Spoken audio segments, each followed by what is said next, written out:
सकता है कि खत्म करने की, क्या उसका रिएक्शन है ये? अब ये उसका रिएक्शन है नहीं है, पर जिस तरीके से ये हमला हुआ है ये चिंता की बात ज़रूर है।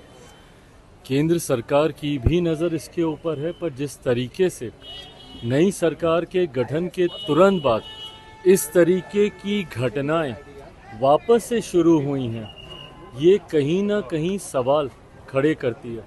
मुझे लगता है राज्य सरकार की भी ये जिम्मेदारी है कि इन बातों को गंभीरता से लेते हुए इस बात को सुनिश्चित करे। एक लंबे समय तक जब केंद्र के शासन में वहाँ पर कार्य को देखा जा रहा था, इस तरीके की घटनाओं में पूरी तरीके से रोक लग गई थी। पर पुनः अगर ऐसे हमले हो रहे हैं, ऐसी घटनाएं घट रही हैं, तो ये चिंता की बात है और राज्य सरकार को भी गंभीरता से इसको देखने की जरूरत हरियाणा में सर आप रिजर्वेशन को अलाउ कर दिया गया है हरियाणा सरकार के जरिए से। देखिए, भारत का संघीय ढांचा है, राज्य सरकारों के पास भी अपने अधिकार हैं। पर जहां तक रही बात इस विषय की, पहले ही लोक जनशक्ति पार्टी रामविलास इस बात को स्पष्ट कर चुकी है कि हमारी पार्टी की नीति इस सोच को लेकर एकदम स्पष्ट है। हम लोग नहीं समर्थन करते हैं इस बात का। मुझे लगता है जाति की नहीं, जमात की बात होनी चाहिए।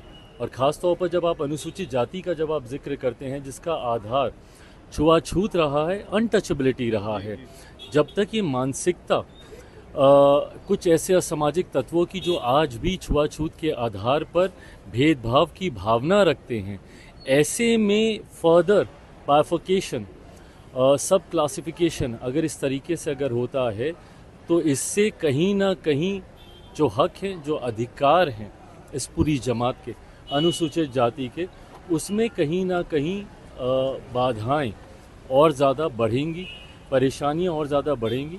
तो इस वर्गीकरण की का समर्थन लोक जनशक्ति पार्टी रामविलास नहीं करती। गिरिराज सिंह यात्रा पर निकले हुए हैं और उनकी यात्रा के बाद सर जो मूर्ति तोड़ने का मामला देखने को मिला है भागलपुर में, तोड़ा गया है, वहाँ पे तनाव व्याप्त है। क्या लगता है कि ऐसी यात्राओं से बचना चाहिए? जांच का विषय है, इस यात्रा के कारण हुआ है या किस कारण हुआ है, बट जो भी ऐसे असामाजिक तत्व हैं, कार्रवाई